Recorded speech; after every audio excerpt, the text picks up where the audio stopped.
दुपहरिया में जमुन खा लेलो, स्कूल के काम काज छोड़ के पढ़ेलो। आई स्कूलों ने के लिए तोरा चलते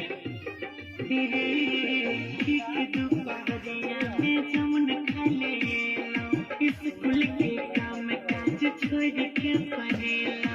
लाली की बरबे कमर बरे, लाली की बरबे कमर बरे, दुगो काली हीरा, मैना के बच्चा दुगो किया रे, दुगो जामुन गिरा, मैना के बच्चा दुगो किया रे, दुगो जामुन गिरा।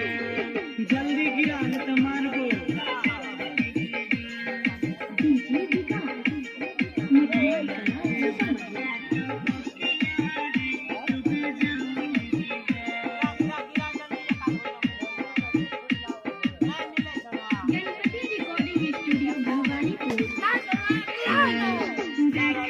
पसीना से अंग मोर भीजल, जामुन तोरत तोरत मन भेल खीजल। परेशान कर देने छी तू सबके।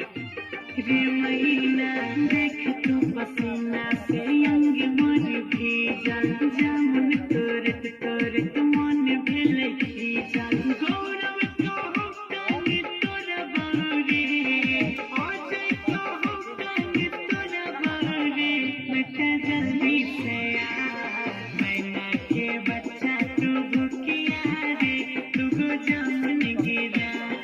कहो कुंदन भैया सुन ले मेरे, दुगो जामुन गिरा। गिराए दे रे मैना तोरो खिलेबो। Recording by Ajay star.